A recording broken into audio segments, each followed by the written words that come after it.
Okay, welcome everyone. Thank you for joining us today for our monthly Certified Local Government webinar series. We have a special guest today, Larry Lucas with the Colorado Main Street program is here, and so he has a lot of stuff to cover, so I'm going to pass it over to him right away so he can get started. Thank you, Erica. And hello everyone. Thank you for joining us today for this webinar.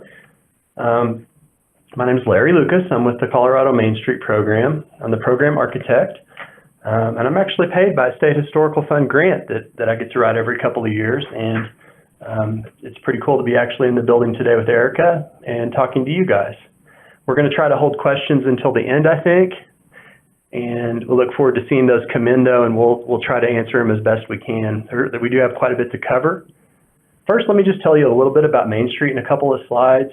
It was kind of a sibling or a child of the National Trust. The National Trust, of course, was started under President Truman, and then way on further in 1985, they had seen some disinvestment happening across the country in the historic centers of towns. Since World War II, we started to see that, and more of the aluminum siding and some of the things that we saw downtowns, and they needed a way and a strategy to actually re-incentivize downtown redevelopment and also historic preservation at the same time. So Main Street essentially champions historic preservation and economic development as a strategy. Colorado is one of 37 statewide coordinating programs, and there are about 1,600 towns and neighborhoods across the United States that are Main Streets. One thing about Main Street is it's the place that you probably all remember. It's the historic heart of town and the center of commerce. I mean, how many of you guys got your first pair of shoes downtown? I know I did in my hometown of about 8,500 people in southeast Oklahoma. I watched my first parade there.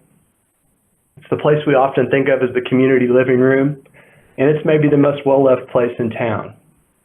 It's an ideal place for unique businesses or experimental community initiatives, such as sustainability. Let's talk about that today.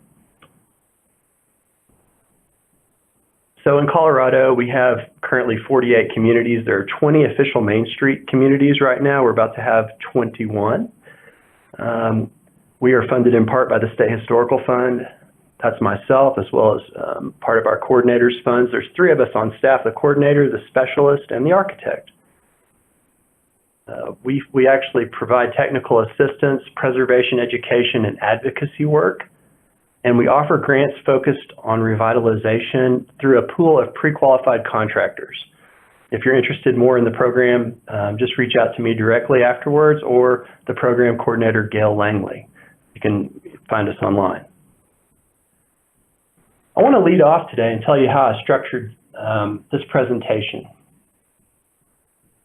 Pecantico is a place in New York, in Tarrytown, where there was kind of the sluggers, or I would call them the all-stars of historic preservation and sustainability, all met in 2008. And they actually focused on providing tools for policymakers who wish to incorporate principles on sustainability into guidelines, recommendations, and regulations. The proclamation also addresses the function of advocacy and education, the role of local organizations and commissions, energy management, green building rating systems, city and regional planning, economic investment, and rehabilitation. Give this a Google for all the insights. I'm actually going to follow and lead you through the 3 imperatives they outlined, as well as the 5 key principles. And that's how the presentation is loosely structured today. I hope that you can enjoy that, and I hope that you'll actually dig a little bit more into some of the other things that they outlined specifically in this proclamation. Imperative 1, climate change. Human activity has increased and accelerated global warming, putting the environment at risk.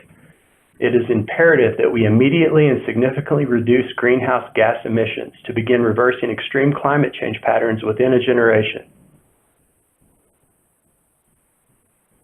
As you can see from the graphic to the right, Buildings not only account for most of our energy use, but they're also responsible for the release of carbon into the atmosphere. About 40 to 50% of all the energy consumed in the United States is in buildings. On an average year, new construction and major renovations only account for about 1 to 3% of the total building stock. So isn't that interesting? Existing buildings are the majority of the energy consumption day in and day out, year after year, and they will continue to be far into the future. It's a commonly known fact, too, that 80% of the buildings that we occupy today will still be here in 2050, and we will still be occupying those. Might have had that a little bit backwards, but I think we're going to circle back to it later. A little bit more. Small commercial buildings, like on Main Street, represent 95% of all commercial property. These are responsible for only 47% of the energy consumed by commercial buildings. It goes to show you there's some very large, like Boeing plants and things like that. But let's look at the bright side. The potential energy savings in small buildings ranges from 27 to 59%. That's probably because most of them are older buildings, like we were just talking about. Small neighborhood businesses like restaurants, grocers, retailers can easily increase profitability with things like programmable thermostats and little things like that. The 10% numbers from this study and this paper that you can find online, but there are ways to get even deeper savings. And I hope we can touch on some of that too. I'm going to give you a lot of links throughout this. I don't know, is the presentation going to be available later online too? It will be available later if you miss some of these links, but I would just encourage you to take your time, and if something appeals to you, take a note of it and check it out later. The Story of Stuff by Annie Leonard is one of those videos that once you watch it, you can't unthink it. And so I really recommend that you see this video. It's about 10 minutes long. 50% of all of our material consumption is tied to the building industry. So just keep that in mind when you watch the video. And this is just taking you back. I do want to give credit just right up front to Mr. Mike Jackson, FAIA, for some of the slides today. I borrowed some of them from his presentation. This one is a good one. We hear about peak oil. There it is. And you remember all those really cool toys from the 70s and 80s? There they are. All the plastics and the things that we have. I like to think that we're becoming smarter nowadays, but also I think that we are still experiencing some unsustainable consumption.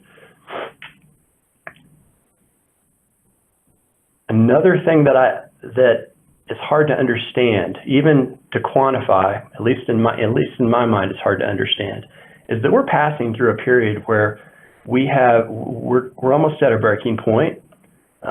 Yeah, we're still pulling oil out of the ground as fast as we can. Natural gas is a viable alternative, but we are depleting our resources much faster than is sustainable. Also, population growth is unsustainable. These are things we can't dive into headlong here, but I just want you to know that things aren't looking too good for the next generation. So what is sustainability? What is green? Green and sustainability are synonymous, okay? Let's just say that up front, at least when we're talking about historic preservation in the building industry. And I think I did skip past the description of number 2, but number 3 is equity, and that's the third imperative from Pacantico. In recent years, economic inequalities between rich and poor have grown in the United States and abroad. The disproportionate levels of resource consumption and global pollution are unsustainable. Our consumption patterns must be altered to foster social equity, cultural diversity, and survival of all species. This is a graphic from the National Trust. This is how they define sustainability.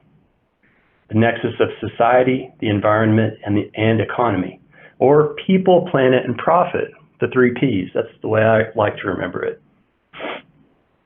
The movement towards modern sustainability first began with global thinking. In 1987, the United Nations World Commission on the Environment and Development, WCED, published the Brundtland Report, also known as Our Common Future. For the first time, this report sought to bring the environment and development together into a single issue and became instrumental in securing a place for environmental issues within politics. The report's oft-quoted definition of sustainability reads, "Sustainable development meets the needs of the present without compromising the ability of future generations to meet their own needs." When you see our planet from outer space, what's the color you think of that best describes the essence of life? I would say green, but I mean, you might say blue. Our lives are infinitesimally small within the space we occupy on Earth, yet every day we make decisions that either promote or destroy this essence of life. A growing number of people are beginning to consider the environmental legacy they are going to leave to their children's children. A great book, if you don't already have a copy or haven't read it from your local library, is called Cradle to Cradle, Remaking the Way We Make Things. And I would suggest you check it out. It's one of my favorite quotes. What would our buildings and products look like if we took into account all children for all species for all time? Well, we've come to the point where we start discussing the principles, and that is, first, to foster a culture of reuse. Original vernacular construction was inherently very green and long-lived. Maximizing the life cycle of all resources through conservation is a fundamental condition of sustainability. The most sustainable building, community, or landscape is often the one that already exists. Lessons learned from historic preservation are transferable to the entire existing built and landscaped environment. Steve Mouzon is a part of the New Urban Guild. His book, Original Green, is the sustainability our ancestors knew by heart. Originally, before the thermostat age, they had no choice but to build green. Otherwise, they would not survive very long. Original green sustainability is common sense and plain spoken. It means keeping things going in a healthy way long into an uncertain future. Sustainable places should be nourishable, because if you cannot eat there, you cannot live there. They should be accessible, because we need many ways to get around, especially walking and biking, because those methods do not require fuel. They should be serviceable, because we need to be able to get all the basic services of life within walking distance. We should also be able to make a living where we are living if we choose to. They should be securable against rough spots in an uncertain future, because if there is much fear, the people will leave. Sustainable buildings, and this is my favorite part, should be lovable, because if they cannot be loved, they will not last. They should be durable, because if they cannot endure, they are not sustainable. They should be flexible, because if they endure, they will need to be used for many uses over the centuries. They should be frugal, because energy and resource hogs cannot be sustained in a healthy way long into an uncertain future.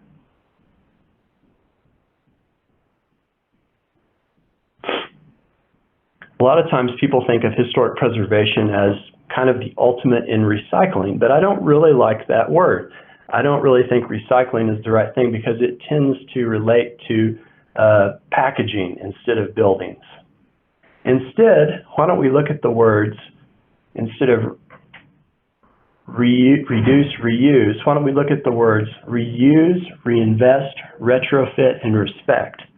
I think those are a lot better way to coin how to take care of buildings continually over time.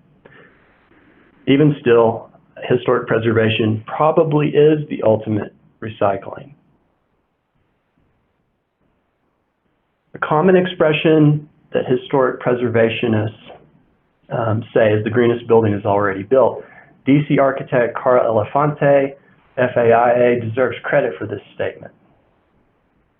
Preserving historic buildings is essential to understanding our nation's heritage. In addition, it is environmentally responsible practice. By reusing existing buildings, historic preservation is essentially a recycling program of historic proportions. This was a poster done by the National Trust in 1980 for Preservation Week. I wish we still did posters every year for Preservation Week. That would be so cool. Maybe we could start doing that at History Colorado.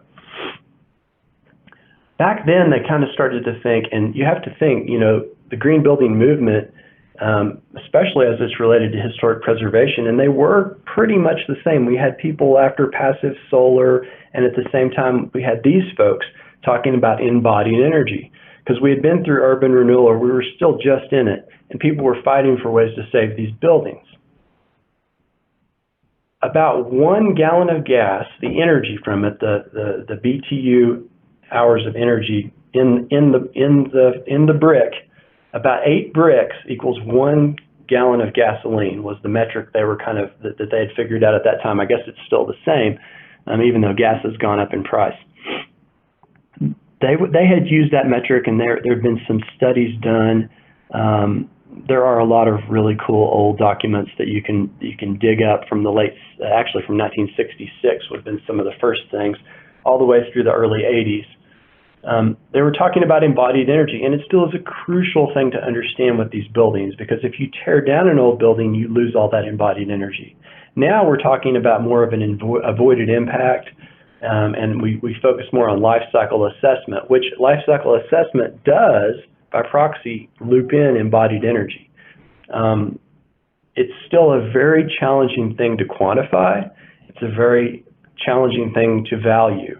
So if any of you have any more to talk about in that conversation, please contact me directly and let's talk more about it. It's a conversation that needs to happen, I think, again and again until we get it right. And I think in Colorado we have a good chance of doing some things right now under the current leadership. A report that came out dealing with the life cycle analysis of historic buildings was this one. And I would say for the entire sustainable preservation movement, this is a seminal work. The Greenest Building, Quantifying the Environmental Value of Building Reuse. It was done by the Preservation Green Lab in 2013, and it essentially compared 2 scenarios. The demolition of an old, like say, Main Street building, and then the construction of a new green building in its place, versus the rehabilitation and retrofit, and I mean like a full core retrofit of a building to an existing building. And they actually found that in almost every case, and the only time it wouldn't count would be in a warehouse to residential conversion, which doesn't count in either case, but there's some certain exceptions there that I don't want to go into right now. And they actually, it wasn't just Chicago and Portland, but they also had modeled it in Atlanta and in Phoenix, and you can get all those numbers in the report.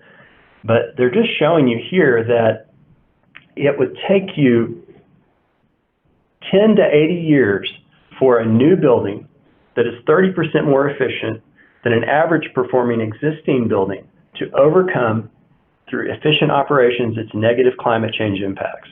So the greenest building is the one that's already been built, and we can retrofit them. And this doesn't even go into deep energy retrofit. This is just kind of a standard baseline, you know, up to kind of the modern code level. Then, you know, they didn't really quantify that, which I think there's even we can go further in this in the future, which is encouraging. Similarly, Parks Canada did a study. The Athena Institute did it for them. It's hard to find, so this link is correct. I double checked it today. Life cycle assessment study for embodied effects for existing historic buildings. If you guys are into this, I would suggest digging a little deeper. Pulled some numbers from 2012 CBES, Commercial Building Energy Consumption Survey, done in 2012 here, just to show you that buildings that were a little bit older inherently perform better energy-wise. And it's probably because they were just built a little bit more sturdy. And they were built with, you know, they didn't have thermostats. They didn't have electric lighting sometimes originally. And so, you know, we had high windows. We're going to talk more about that later. Principle 2, the design of older, which is value heritage. The design of older buildings, landscapes, and communities should inform future building practices. While new green building technology offers promise for reducing the environmental harms caused by new construction, traditional building practices provide a wealth of sustainable design solutions that are premised on sensitivity to local conditions, careful siting and planning, and long-term durability, all of which provide essential models for the future. Here I wanted to talk about some of the most destructive things that we see in Main Street communities. And they're simple things. And they're a function of time and we really care. Number one, we have deferred maintenance. There's always the person in every town that owns more buildings than they can take care of. There are people that don't understand buildings and need help, where city leadership could be of assistance. We have inappropriate materials, as you can see in this photo. How many times have you seen a window framed within where a window should have been? And it's just funny when we start to understand the life of buildings, how these things have occurred, and people generally think they're doing well by the building. They think that, I'm bricking in the storefront because that's something new, and new in a lot of people's mind is just better. And the last thing is apathetic or absentee ownership. There's a lot of vacant properties too. But these are things that we don't necessarily need to loop back to them, but when we a little later on, we will. You guys have seen it, and up in the top right corner, that's an architect's office. So, not that I would feel necessarily better being a Main Street architect, but I think we could probably do better than that on a storefront design. Then there's a spaceship or something that landed just below that. We have a lot of things that have been boarded up, and people with folded hands, they don't know what to do. They inherited the building. They don't really, they just get a few $100s in rent and they don't want to fix it up. These things happen, especially in small towns where the economies have shifted and people have moved out, and agriculture industry has changed. Things have changed. The way we make money has changed. But disinvestment and blight is something that has happened as an upward trend in some places since the end of World War II, or even during World War II, and it's gotten increasingly worse. And so you see these places, and just understand it's been a function of time, but these buildings were so well built that you can still restore them, and there are monies that we have available now in Colorado especially to make that happen, and we'll get more into that later. But let me just loop back and just talk a little bit about a classic typology of a Main Street building. This is what they should look like. This is one that's just kind of more of the standard commercial building. This is one that is a little bit more dressed up. Now, over time, what might happen is we need air conditioning, right? Oh, yeah, we don't want to open the windows anymore. So what we'll do is we'll put an air conditioner right over the doorway where it's going to drip on people when they come in. You'll see this in every single downtown. I don't know why that's the place you put the window unit, but that's just where you put it. And then you board up the upper floor windows because, somebody broke one of them and there's birds getting in. And so you just do that. And then, hey, might as well use it for an opportunity. Let's put a sign over it, or let's put an inappropriate slipcover over it. Hey, and then maybe some of these wood shingles, because they're old, right? Like the building, it's old. We want it to look old. Well, no, it's not. It needs to look classy. So, well, maybe not like lawyer classy though, like the Revival building on the right that is very inappropriate and tiny little windows, and that's what you see in almost every town. So just realize that when you see some things that don't just look quite right, that it can look so much better if you just return the building to its classic proportion and style. It's an idea, it's the concept of authenticity. And authenticity is something that you have to really kind of dig into. And often if a building is slip-covered or something, it's been changed radically, then we have to look back at historic photos to even understand what the materials originally were and things. But in this case, you can tell, hey, something's not right here. What is that? So we know that that's not authentic to the building. Similar with, your brick streets. They were made that way so they could be repairable, so that you could access underground services. Stamped concrete anytime next time you have to access that water line, you're going to have a major scar on that street. And then, you know, trying to reproduce the style, the one on the right, I think maybe it's either in Illinois or Oklahoma, but it's actually not the far northeast style that you would expect that they were trying to mimic. So mimicking something is not the same as actually living in the area that you're in and understanding the vernacular style of where you're from and what it needs to look like. It's sort of like this lady.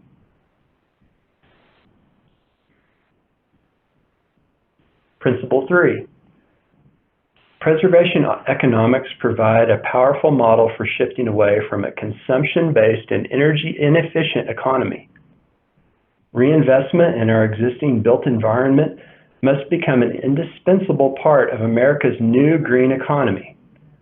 Per dollar spent, rehabilitation activities create more new jobs than new construction. Like this graphic shows, historic preservation reduces demands for land and material. It reuses embodied energy, skills, labor, and knowledge, and it recycles the whole building.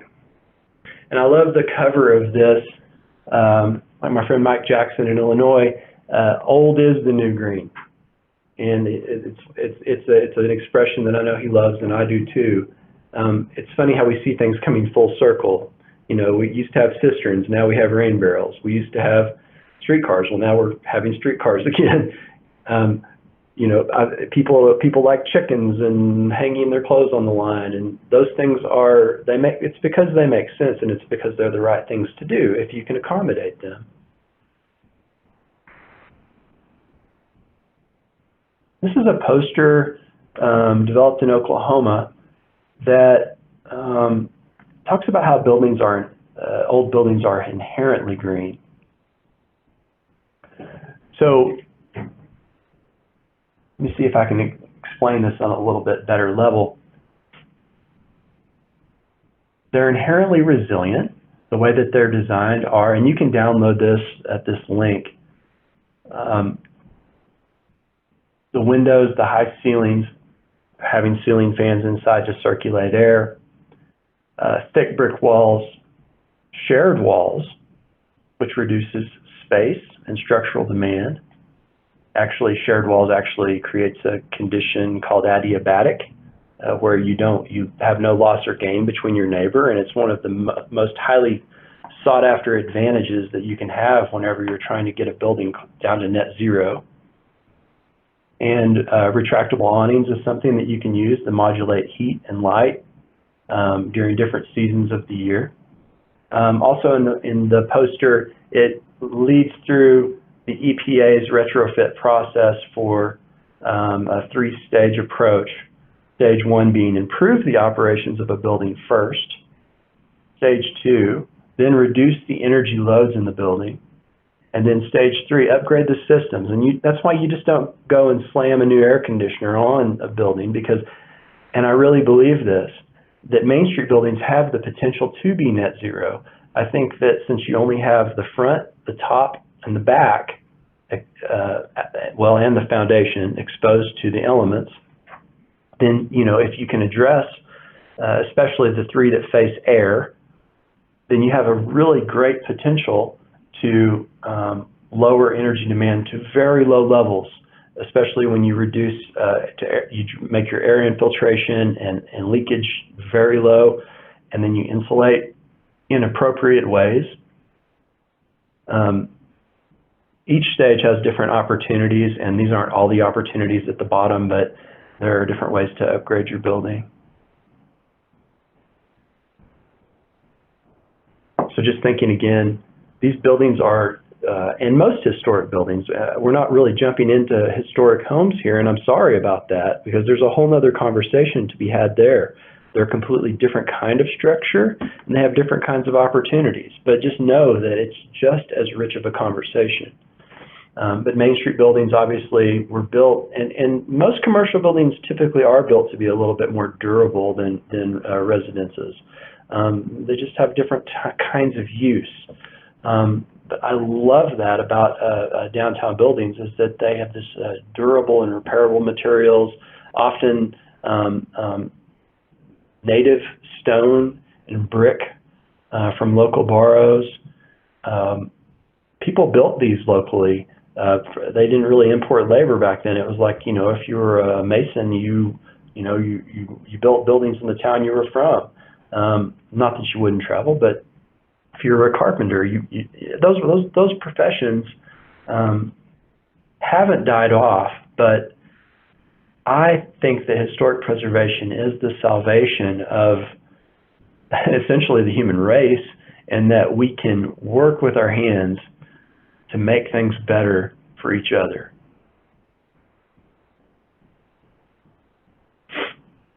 Here's just some diagrams that I found. The shared wall, I just like the word adiabatic better because it talks about the energy exchange, how there's no loss or gain. Recessed entries, they do gather leaves, but they do give you a place to step out of the rain. The transoms allow daylight to go deeper. Kind of a general rule of thumb is that usable daylight for reading at desk height is about 1.5 times the depth, so say that your transom window is 10 feet to the top, then about 1.5 times that, so 15 feet deep, you could still have usable daylight. And then also awnings can be used, and you can use awnings strategically with transom windows. And transom windows are those windows that are above the storefront level that just are there to allow light deeper into the space. In these old buildings, we often had high reflective ceilings. They were painted a light color generally to allow light deeper into the space as well. Also, double hung windows, we think we know how those are used, but have you ever actually opened windows on two sides of your home or in a building? That's what they're for. And double hung means you can either raise the bottom or push down the top. And the sashes were made to be used that way. Even in the same, if it's just in one room, you can open them both. You can lower the top sash and raise the bottom sash, and you can get a little bit of air movement that way. Here are some things by the National Trust. Probably two of the best documents that we have about sustainability and preservation. I would encourage you to go look at these. There are really two factors that carry equal weight with historic buildings: preservation and sustainability. In some ways, they are synonyms. Historic preservation is primarily focused with retaining the past history in its built form. Maintaining the historic character is culturally important. So in this book, in the illustrated guidelines on sustainability for rehabilitating historic buildings, the Trust created it to provide guidance on improving the energy efficiency of historic buildings while preserving their historic character. The guidelines provide advice to owners, developers, and preservationists on recommended approaches to projects from solar panel installation to heating and air upgrades and weatherization. Retain and restore rather than replace is the philosophy of preservation. Although preservation and sustainability are not always mutually exclusive in the outcomes that are sought, which one is to save energy and one is to save buildings, the intent of preservation is inherently sustainable.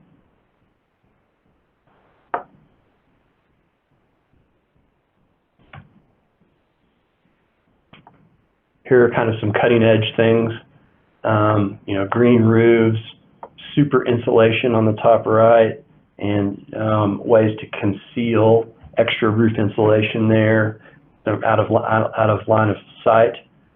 Some monitor roofs that are with solar panels on the bottom left. And then I have never seen this done in person, but how you can blow insulation into a cavity wall in, say, a historic home or building, although I hear it works well.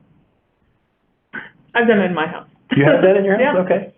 Want to tell us about it a little bit? Wow. I mean, it's just like you said.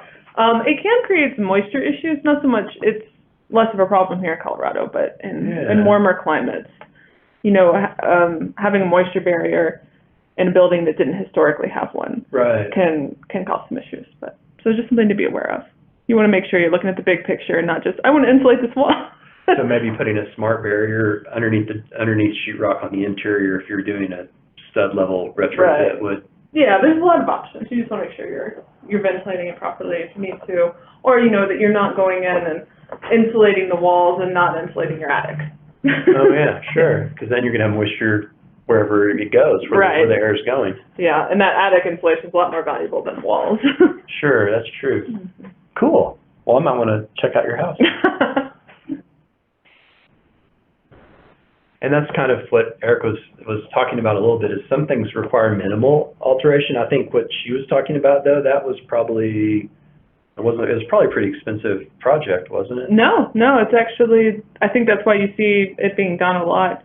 It's because people will just cut holes either on the inside if you're already doing work, or I've seen it on the exterior too with questionable results, depending on how it's done. But yeah, and then they can just, so you don't have to take out an entire wall to insulate. Gotcha. So it does save a little money in that regard. Okay, cool. Well, so some things may require minimal alteration. There's even some new high-end, I wished I could tell you guys what it was. I just heard about this. You can release kind of a gas and it will fill micro voids. Yeah, when you think you've got the house airtight, then you go ahead and you release this super sealer that is a gas that fills all the little micro cracks in the house and makes it just super tight. But I agree. Adding attic insulation to any home or any building is probably the best bang for the buck. In terms of windows, that's a big question. Storm windows are an obvious solution, and that's really never going to change when we have windows that have character. I like to think of those as like the eyes of the building, and when you look into someone's eyes, you kind of see life, right? And you see character and feeling.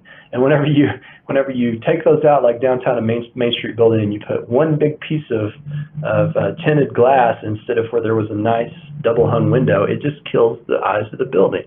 What you can do instead is you can go inside and do one of those Endo windows, is a name brand. They have like a neoprene gasket that fits around the outside, and you can just take those in and out seasonally, or if you want to open the window. They're also really nice, and you can even get double pane storm windows that will add like R3 by themselves, and then the airspace. Storm windows are a really good solution to look into. If anybody has any questions about them, I'd be glad to try to get you some more resources. I know Erica has some resources as well.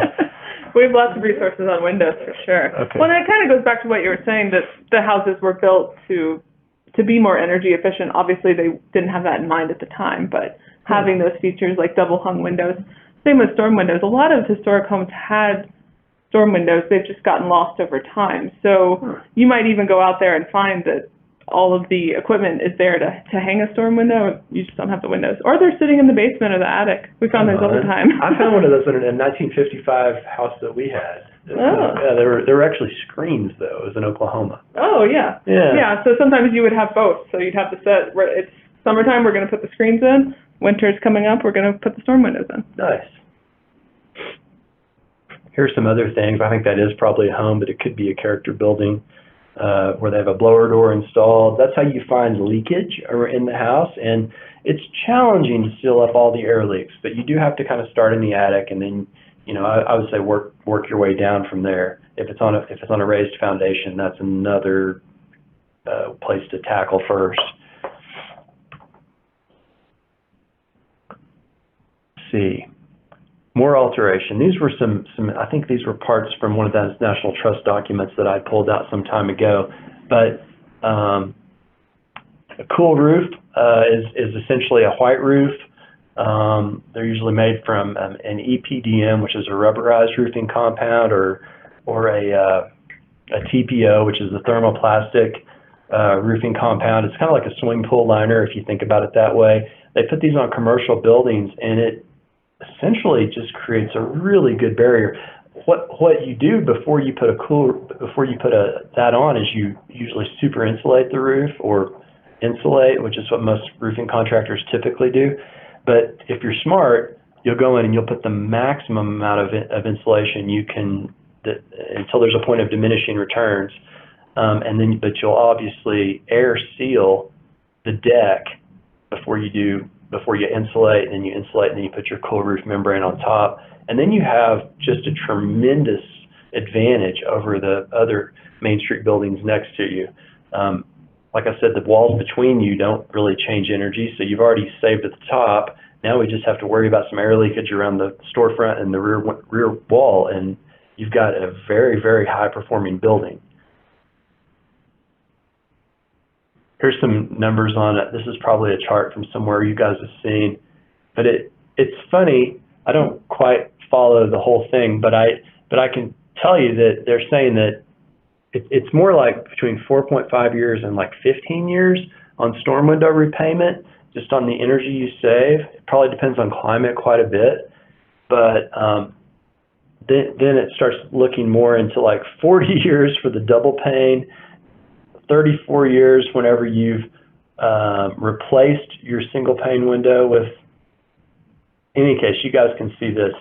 The last one though is funny. It says, "Oh, we had the storm window. Now we're going to throw the historic storm window away and the window. Now we're going to put in the. Look how much we've squandered if we tear out our old historic window and storm window. 240 years is how long it's going to take."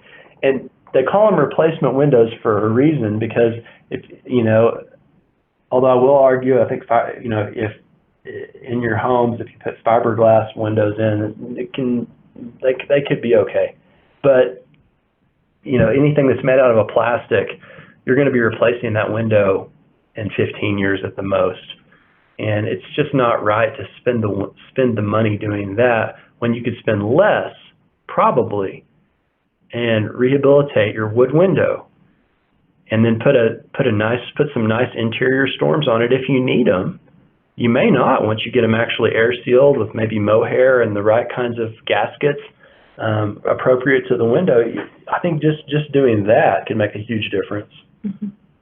And I think it's from the same study that you have here, where they compared the different retrofitting options, obviously replacement windows, storm windows, but also just weather stripping and insulated cellular shade to go over the window. And the insulated shade is the best return on your investment. Interesting. Even if you didn't want to get a storm window, just getting a shade, putting that down at night here, in Colorado when it gets cold, is going to make a huge difference for you. Just the cellular shade. Yeah. Yeah, those are super window cheap treatment. too. Those are really cheap. Yeah. Mm-hmm. Yeah. Very cool. Okay, principle 4. It's not sufficient to address sustainability on a piecemeal basis through individual building projects. We must consider a larger context of the built environment, our communities.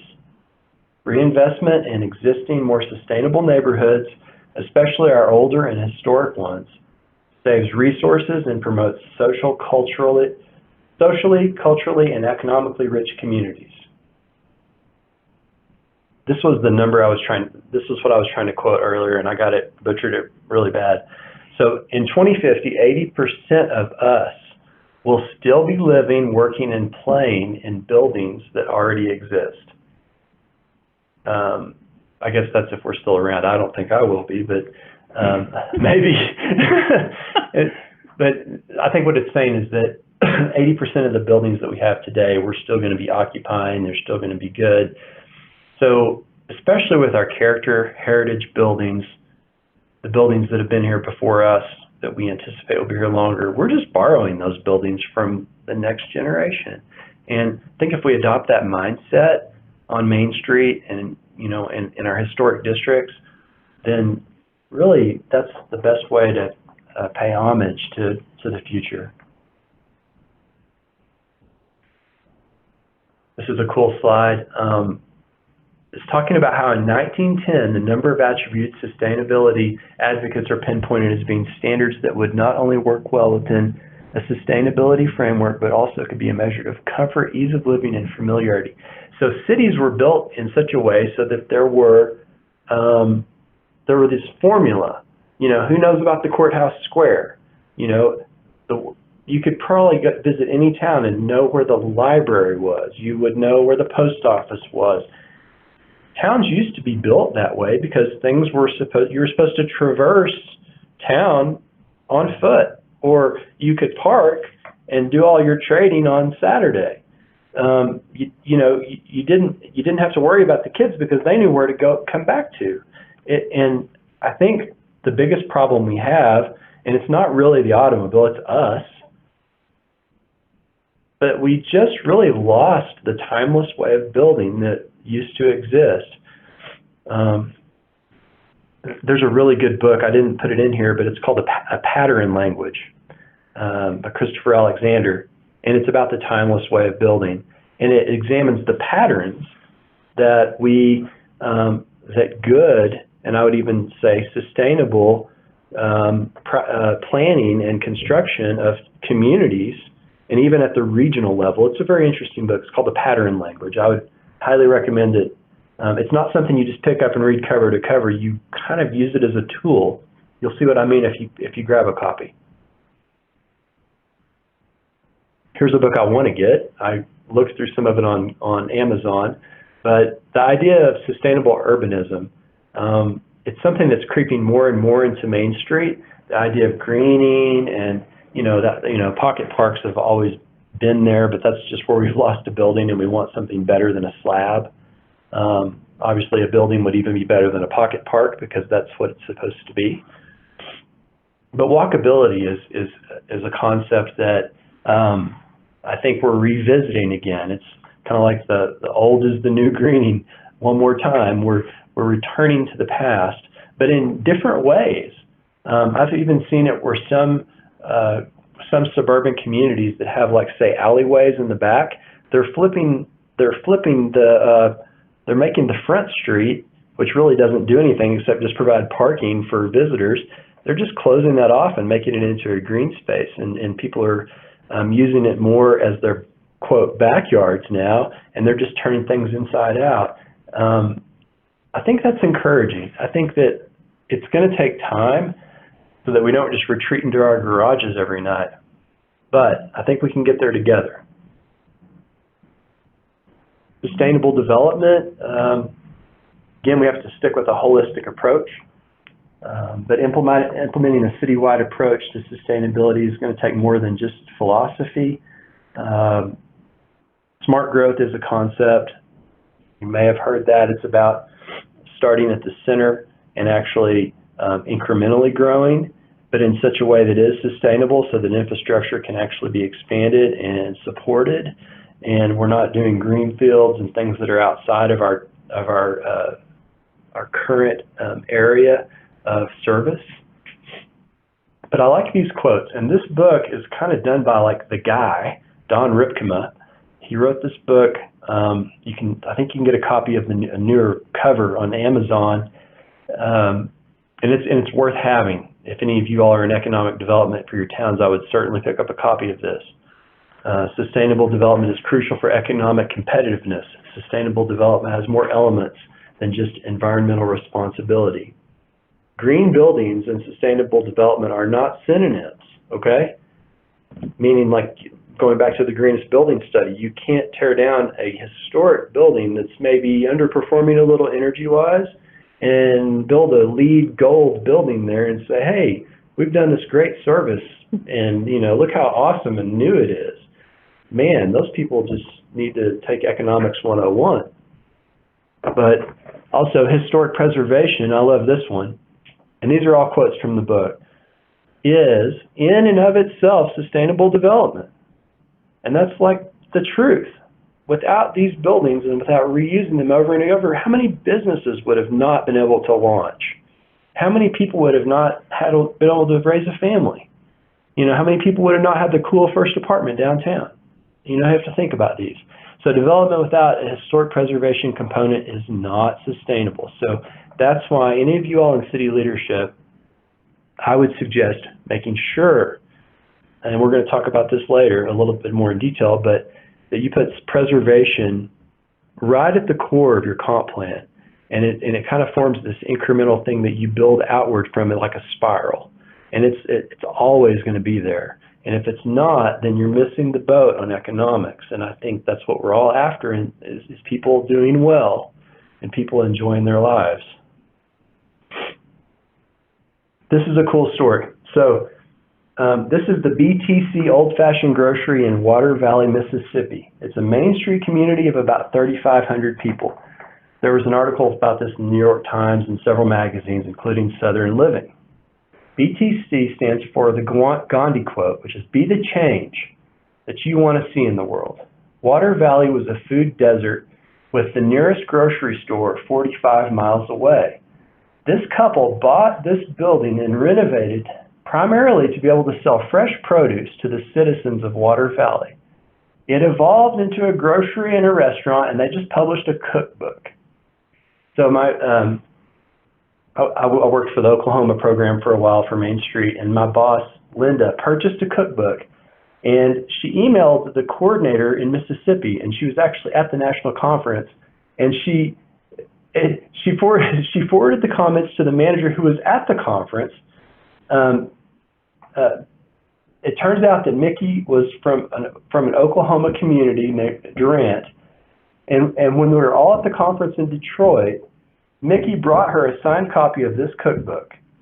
The purpose of telling you this story is so that you can see that how this is not just, how Main Street is really not just a program. It's kind of a movement, and we're all connected in these communities, and we all have the common goal of seeing people in small towns do well. And it's kind of fun to help each other celebrate success.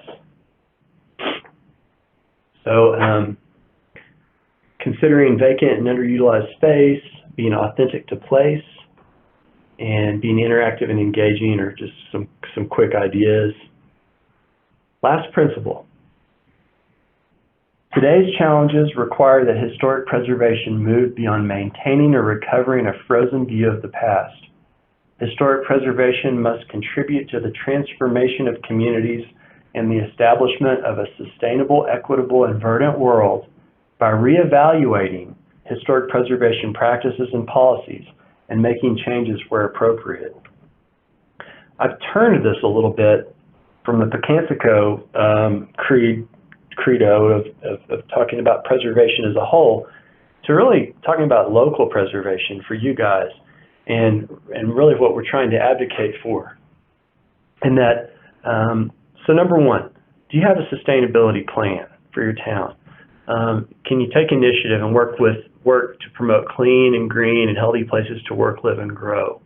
Here's some ideas. A Main Street mixed-use zoning, specific zoning for these kinds of uses. A lot of times they're out of date and out of conformance. Is it integrated in your comp plan? Do you have historic preservation and sustainability guidelines? Do you have a plan for upgraded infrastructure to support things like cable and, for internet and for better water, for fire suppression, for upper floor living? Have you thought about streetscape improvements to include bike lanes and safer parking and better, cleaner and greener things for people to enjoy? This is a key document. It's a document that was co-published with Main Street and History Colorado, and Erica looks at this one every day, I'm sure. Understanding Certified Local Governments in Colorado. It's a great book. It's a great primer on many, many topics. You can Google it, Colorado Main Street Resources webpage, and download a copy there. And I think we could probably mail you a copy if you need one. We still have quite a few boxes of it. So just let me know. It's also on our website.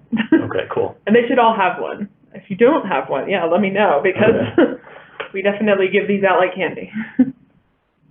Here's another one that was published. These are just some key documents.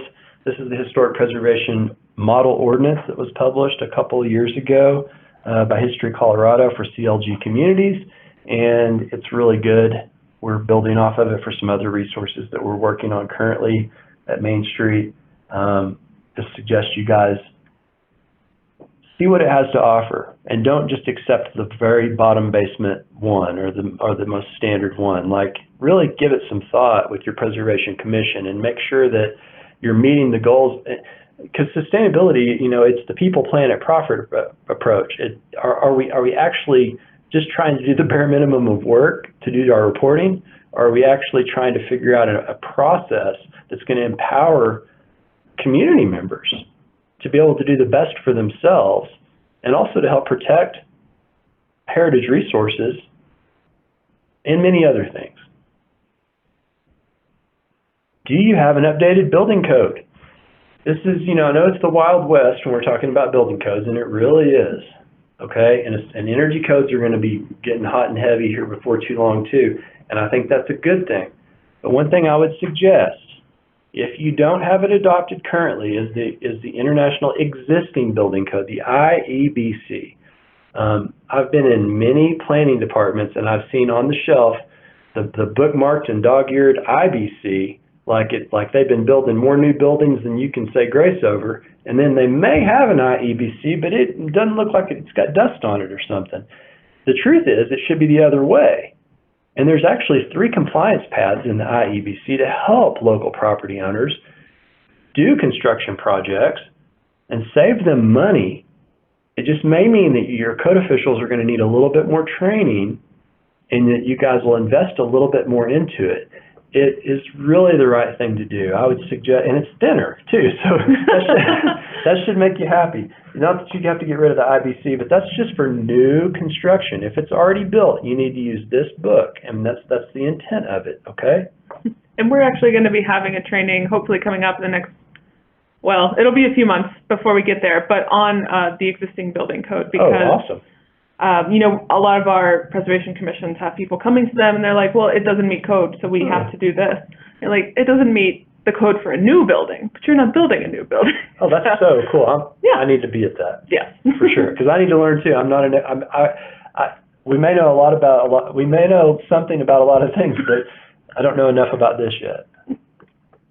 Okay, something brand new in Colorado, and it's spreading like wildfire, and that's no pun intended, not bad pun intended. Anyway, so Property Assessed Clean Energy, or CPACE in this case, commercial, and then PACE, Property Assessed Clean Energy, and there's the website. These are the counties. The green, I think, have gone ahead and adopted at a county commissioner level. The yellow are in conversation. The others have not talked. Mesa County, I don't think, has decided to opt in. This is to basically get non-recourse financing, which means it's tied to the property, not to the person, for anything that saves utility bills on a commercial property. This is a huge thing, and we talked about how the percentages of smaller buildings, smaller commercial buildings, and this can help your mom and pops get what they need, more efficient, anything that saves utility bills. Electric, water, anything. So, we need new kitchen equipment. It can be qualified at 100% financing, non-recourse, not tied to the person, tied to the property. Of course, has to stay with the property. Getting windows redone, getting that cool roof that we were talking about, all of those kinds of things. If you guys haven't looked into this, the gentleman's name is Tracy Phillips that runs this program. I've been working with him a little bit, and we're trying to see how we can help not only get energy efficiency, but make sure that we put historic preservation principle first before we actually, and meld the two programs together kind of for a first of its kind program here in Colorado. High performance certification. You guys in town government know that if you take money from DOLA, which is the agency where Main Street is housed, then and it's for a building project, then you have to get it essentially commissioned if you opt out of meeting all the requirements, which we wish everyone would strive to meet the ultimate requirements.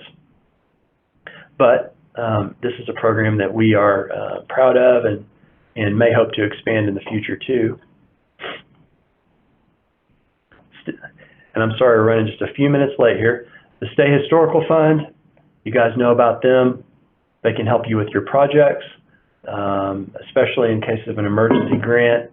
Something happens to a historic property, please reach out to them.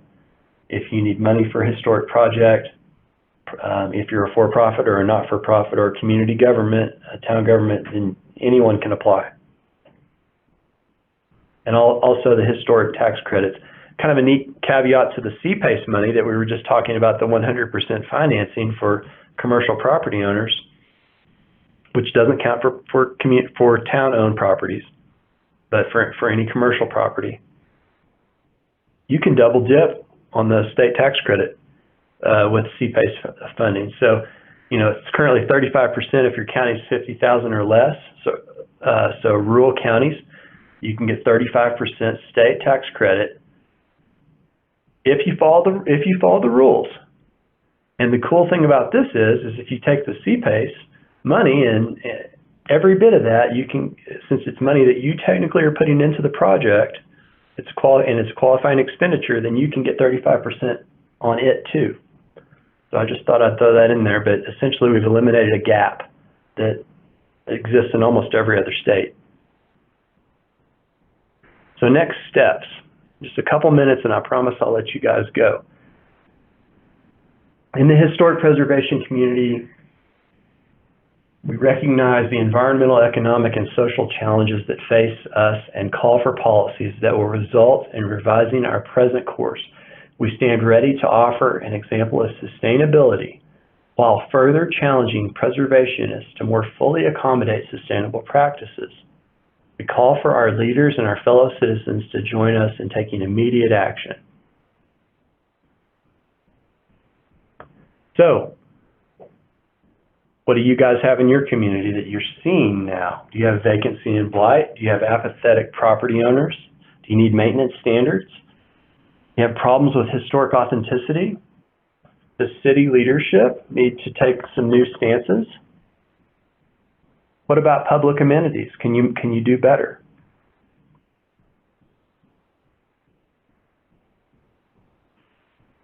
So heritage preservation, resource conservation, and energy efficiency may form a framework for more sustainable and greener Main Street and communities.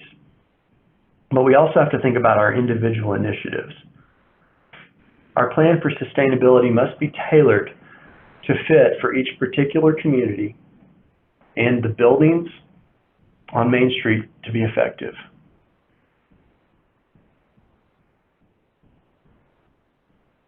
And this is a quote I'll leave you with. It says, "Therefore, when we build, let us think we build forever. Let us not be for present delight nor for present use alone.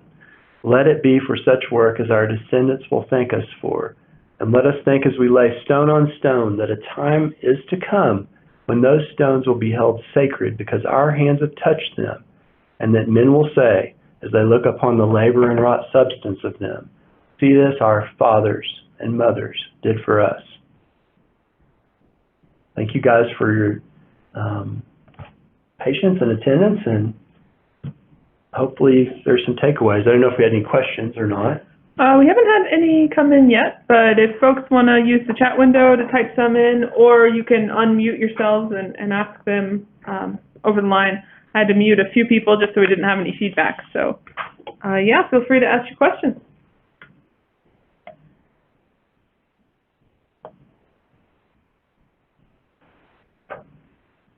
Okay, so we have our first one. It says, "I'd say our biggest problem is that property owners can't envision adaptive reuse of a historic building. They'd rather tear it down and start fresh because that's easier. They use environmental/energy use arguments to excuse their decision to demolish, but the reality is that they just can't imagine any way to achieve their goals and include the historic building." Yeah, vision is a big problem. And I think they're just negating the cool factor that you have when you put a modern business brand or identity with a historic building. If you choose to locate in a historic district, that should be kind of part of the conversation from the get-go, and that's really why you want to have some property protections in place. So that a lot of that may, I guess I would ask, what is the ordinance that is in place in your community? Because often the best policies will involve at the permitting desk knowing whether or not you have to get a certificate of appropriateness from the Historic Preservation Commission before you can proceed with any demolition or construction. Yeah. And, you know, most communities have places, space for new buildings to be built, and if that's Yeah. what's appropriate for their use, then let's support And that. it's a heck of a lot cheaper too, because I'll tell you what, demolition on a building, not to mention all the squandered energy that Mhm. you would throw, all the embodied energy you'd be throwing away. Yeah, or like we talked about last week, you know, people are like, oh, we have to tear it down because it's not energy efficient, because it has asbestos. You know, when in reality you're losing that embodied energy, you still have to mitigate the asbestos if you are going to tear it down. So Sure. a lot of these are just, you know, stories that people are telling, but when it comes down to facts, it's not quite true. They're telling themselves. Yeah. And so she's asking for a reading list of all the books and magazines that you have mentioned today, and I think that's a great idea. And we also had a request where we're going to have the slides for future reference. So if you're a CLG, this will be on the CLG training portal. If you're a Main Street community, I assume this can be sent out to all the Main Streets. I think we might like to host the same PowerPoint as that on our website too. So Okay. we'll upload it and hopefully within a week or so. All right, great. So both programs will have it covered, and it'll be available on our websites. And if there's specific things I mentioned that aren't in the PowerPoint, please just shoot me an email. It's just larry.lucas@state.co.us. And then you can find it online at the Main Street webpage too for more information. All right. Well, I'm not seeing any more. Well, thank you, everyone. It was nice. Yeah. And thank you, Erica, for Thank having you me for here. coming. We're glad to have our friends, our CLGs and our Main Street communities together. Sometimes it's the same community, but Yeah, even better. yeah, we have a lot of overlap there. So, all right, and a lot of people said thank you in the chat too. So. Cool. All right, thanks, guys. All right. Well, thank you all so much for coming. If you're a CLG, meet back with us next month. I believe our webinar is on tax credits, and perhaps we will send that out to our Main Street friends as well, because Oh, that's that'd be good awesome. for